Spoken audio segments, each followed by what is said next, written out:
You're watching Zoo Tours, the channel that takes you on a virtual field trip to the zoo. The geese may not have been in flight, but at least the dogs were a bite. Welcome to your first virtual tour at the North Carolina Zoo, the world's largest walkthrough zoo. But before we take our first steps into these 2,600 acres, some of you know the drill. Let's get the conversations going with this question of the episode. What is your wildest encounter with a zoo animal? If you're new around here, then you should know that we like to go in order around these parts. Well, I force us to. So your visit might begin far outside of the zoo, exactly 1 mile away from the entrance. You're encouraged to pull over for a landmark photo shoot with their elephants of the stiff variety, and of course with their welcome sign. Of the two options, I chose to park in the North America lot on all of my visits. Now you'd think those giant letters up there would be enough to let guests know where they are, but that didn't stop people from asking where the North America section was. And if you know the place, I know how desperate y'all are to see polar bears, but you know what they say, good things come to those that go look for snakes.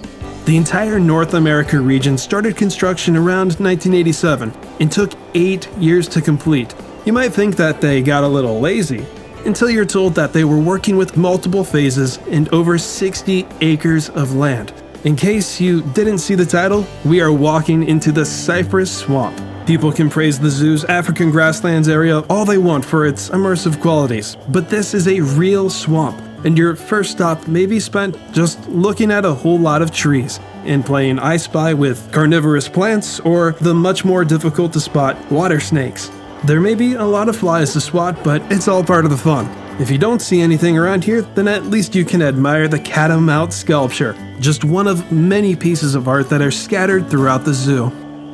Those are all a nice bonus, but that's not why this place gets so much attention. A good slice of their habitats didn't require tearing down nature to build. Rather, they were constructed in or around nature. So if you're around here and you see a pond, you're probably looking out for American alligators. To keep their lives as all natural as possible, they are kept outside at all times. So how does the zoo keep this cold-blooded giant alive in the winter if they're not enjoying their heated pools? When the temperatures really start to drop, the reptiles will sometimes dig out muddy underwater dens to keep them warm. During hibernation, mammals fall in a deep slumber and might occasionally go grab a snack. During brumation, gators become lethargic and the metabolic rate slows down, which makes it harder and harder for them to digest food. So to conserve as much energy as possible, they'll go without eating for a few months until the temperatures start to warm up. The swamp continues past the alligator overlook and brings you under a wetlands pavilion. You'll find that the lower gator viewing isn't actually underwater, but it leaves you waist high in the mud. But at least the water is crystal clear green over here by the alligator snapping turtle. You know, they might not do much either, no matter how warm or cold it is, but man, they are still a sight to see. They're almost fully aquatic and might stay submerged for nearly an hour before it's time to breathe, and really only come out of water to either bask in the sun or to lay eggs. Other than that, they'll stay still for so long that it gives time for algae to grow on their shell. So I can't think of the last time I actually ever saw one of these move this much. No matter their size and no matter their age, it's kind of like you're always looking at an elderly animal. A wild alligator snapper's lifespan ranges from around 11 to 50 years. But Maximus here, man, if only turtles could talk, he'd be able to tell you how life was at the turn of the century. The previous turn of the century, as scientists believe he hatched in the year 1900. These cypress stumps in the middle aren't entirely here for show. If you were to look in them, you might find a marbled salamander like I didn't, and a barking tree frog. In front of them is an awesome 2-in-1 terrarium. On the left is a southern toad and gopher frogs, named for their intrusive behavior of using gopher tortoise burrows. This is a Carolina gopher frog, where there are no gopher tortoises. Regardless, there's still a burrow that leads to the other side of the display and reveals that they share this with a tiger salamander.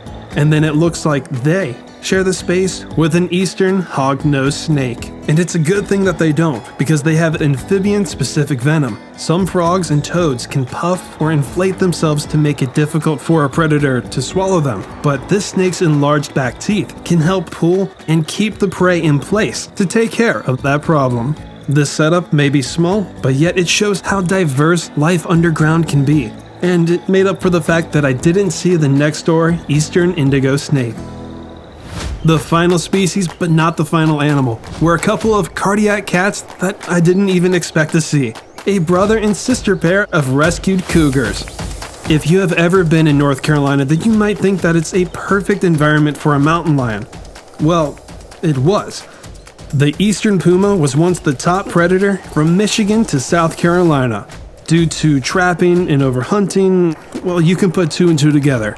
They were put on the endangered list in the 70s and officially declared extinct in 2011, 80 years after their last official sighting.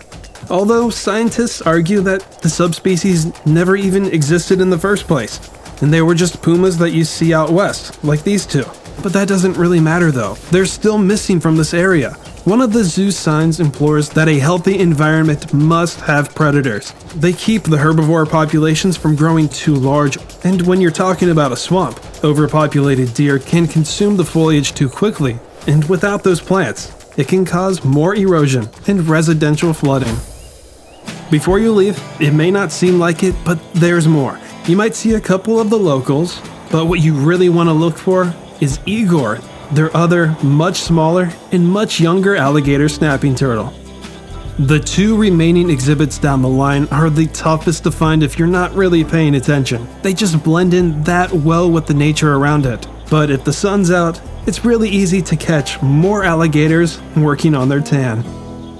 Now is probably a good time to wipe off that sweat because, believe me, you would.